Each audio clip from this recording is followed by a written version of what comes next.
नमस्कार, सलाम, सत श्री अकाल, वणक्कम and a very good morning.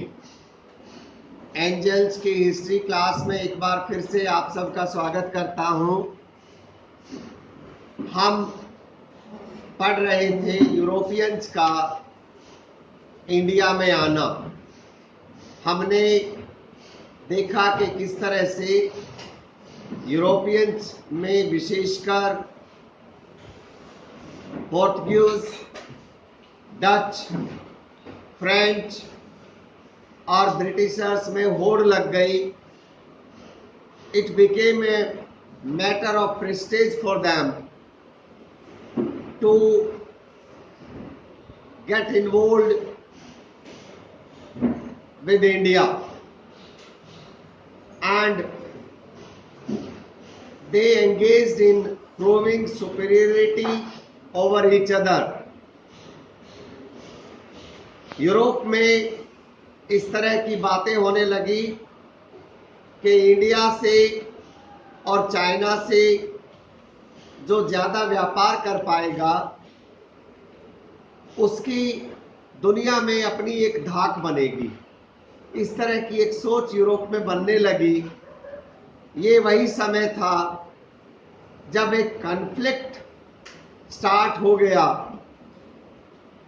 Between the French and the Britishers. Today we shall be talking about that conflict between the French and the Britishers. जी हाँ, मैं बात कर रहा हूँ कर्नाटिक वॉर्स की। निश्चित रूप से कॉन्फ्लिक्ट तो पहले यूरोप में शुरू हुआ और फिर वो धीरे धीरे यूरोप के बाहर और विशेषकर भारत में फैला। इससे पहले मैं आपको याद दिलाना चाहता हूं कि किस तरह से पहली बार एक कंपनी नाम के लिए तो 1599 में बन जाती है, लेकिन सही से उसका एग्जिस्टेंस में आना मानिए 31 दिसंबर 1600 में, जब इंग्लैंड के कुछ merchants got themselves incorporated in the company. मैं बात कर रहा हूं ब्रिटिश ईस्ट इंडिया कंपनी की।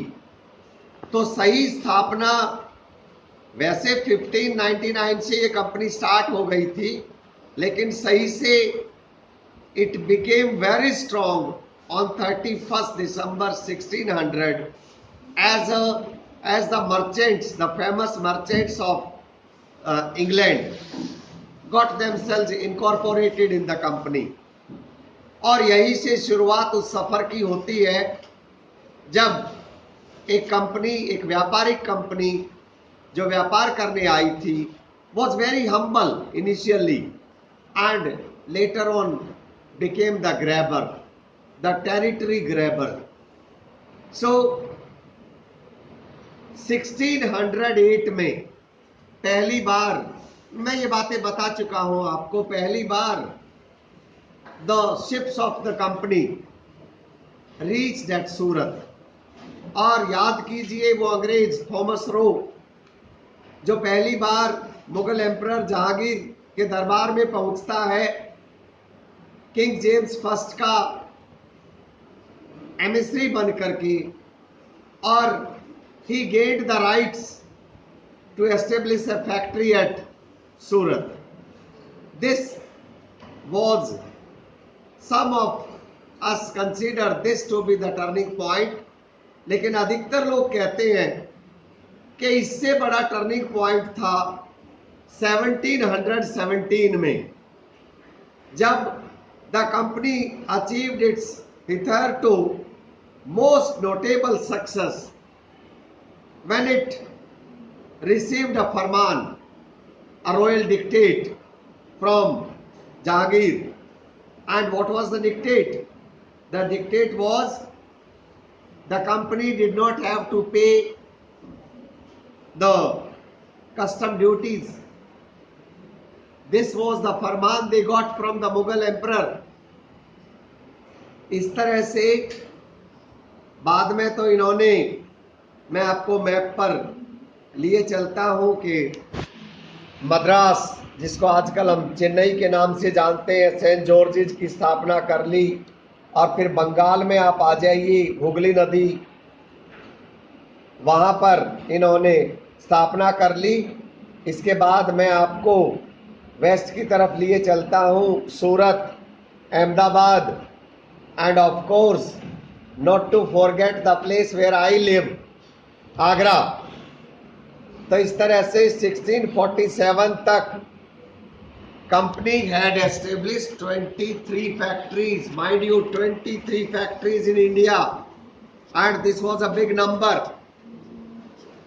दोस्तों, कॉन्फ्लिक्ट से पहले अभी हमने केवल अंग्रेजों की बात करी, फ्रांसीसियों की भी थोड़ी बात कर लेते हैं। लुइस 12, लुइस 14 और लुइस 16 वो बड़े नाम हैं जिनसे आपको अब वाकिफ हो जाना चाहिए। तो 1611 की बात है जब लुइस 12 ने पहली बार ग्रांट किया trade to a company to pursue their quest. हालांकि फ्रांस की कंपनियां सरकार की फाइनेंशियल एड पर डिपेंड किया करती और यही कारण था कि ज़्यादा सफलता नहीं मिली उनको उस समय। लेकिन 1664 में फिर से लुइस 14, याद रखिएगा इस बार लुइस 14, आप सीनियर क्लासेज में लुइस 14 और 16 के बारे में बहुत पढ़ेंगे, फ्रेंच रिवॉल्यूशन पढ़ते समय भी आप पढ़ेंगे। तो Louis 14 granted another permission to start trade with India, और यहां से केवल ट्रेड नहीं, उस कॉन्फ्लिक्ट की, उस युद्ध की शुरुआत होती है जो फ्रांस और ब्रिटिशर्स के बारे में के साथ इतना लंबा चलता है कि after all it drains the treasury of France. और याद कीजिए, फिर मैं ये कहानी में बता चुका हूं वर्ल्ड हिस्ट्री में कि जब लुइस 16 राजा बनते हैं उस समय उनको पूरा खजाना खाली मिलता है। ये शुरुआत खजाना खाली होने की यहां से हो गई है। अब दोस्तों, फ्रेंच ईस्ट इंडिया कंपनी क्योंकि सरकार पर निर्भर करती थी, तो सरकार को अपनी शानो शौकत यूरोप में दिखाने के लिए अंग्रेजों को पीछे छोड़ने के लिए बहुत सारा खर्चा करना पड़ता था। और इस तरह से एंग्लो फ्रेंच कॉन्फ्लिक्ट की शुरुआत होती है, जो कि खत्म हुआ फिर वो जो 7 ईयर लॉन्ग वॉर चला, उसके साथ ही थर्ड कर्नाटिक वॉर इंडिया में भी खत्म हुआ with the signing off the treaty of Paris, और वहां भी खत्म हो गया। लेकिन आइए हम बात करते हैं पहले उन फैक्ट्रियों की जहां पर फ्रांसीसियों ने अपनी फैक्ट्रियां एस्टेब्लिश करी।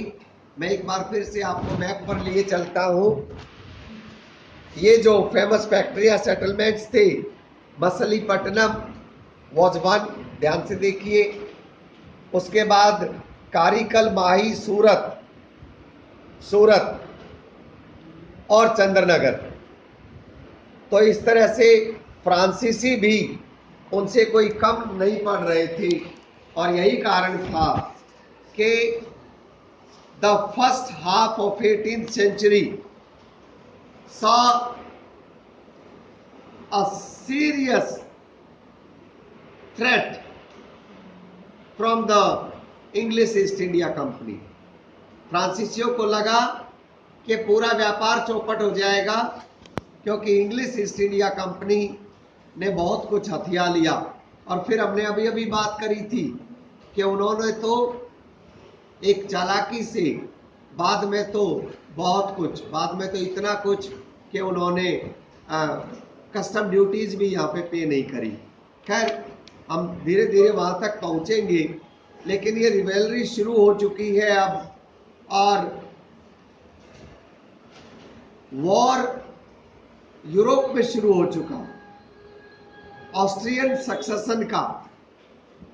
आप याद कीजिए वो ऑस्ट्रियन हंगरी रीजन में आपको यूरोप के मैप, पहले तो फ्रांस और यूके दोनों आप देख लीजिए कि दोनों पड़ोसी पड़ोसी ही है, और ये वाला जो एरिया था इस पर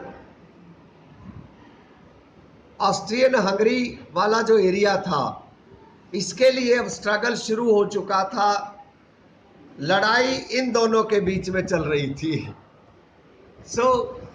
आप देखिए यहां की लड़ाई, इन दोनों की लड़ाई यहां सक्सेशन के लिए, और वो फैल जाती है इंडिया में।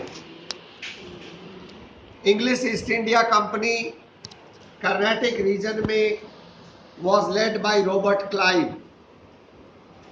शुरू में ये रॉबर्ट क्लाइव, पता है आपको, एक क्लर्क बन करके आया था, कंपनी का एक क्लर्क, और अपनी चालाकियों से और काबिलियत से, दोनों से कहना चाहिए। चालाकी क्यों कह रहा हूं मैं बताऊंगा, बाद में इसको सजा भी मिलती है, तो दोनों बातें कहना चाहिए। Robert Clive was very clever and of course able, and he reached to the highest post from the clerk. The journey started from the clerk. आप सीख सकते हैं, कुछ चीज तो सीख सकते हैं इनसे भी। और फ्रांसीसियों की अगर मैं बात करूं तो फ्रांसीसी कंपनी के यहाँ पे लीडर थे डुप्लेक्स। मैं एक बार आपको दोनों के फोटो दिखाना चाह रहा हूं, डुप्लेक्स साहब और रॉबर्ट क्लाइव। एक क्लर्क जो बन गए बाद में कंपनी के लीडर, और डुप्लेक्स साहब के बारे में भी कहा जाता है कि वो he was too eager to control the trade. वो चाहते थे कि रॉबर्ट क्लाइव और उसकी कंपनी को बिल्कुल खत्म कर दूंगा, और यहां से शुरू होता है first Carnatic war. First Carnatic war को हम डिटेल में पढ़ेंगे अगले वीडियो में। यहां पर मैं क्लोज करता हूं। फर्स्ट कर्नाटिक वॉर की एक भूमिका बन चुकी है। अगले वीडियो में हम फर्स्ट, सेकंड, थर्ड तीनों कर्नाटिक वॉर की बात करेंगे आपसे। तब तक आप मेरे द्वारा बताई गई इन डेट्स को एक बार सुनिए ध्यान से, and at least twice you should be reading the text, and then of course I'll be sending you some one-liners and at least 3 to 4 3 marks questions. You should be able to reply. Thanks for joining.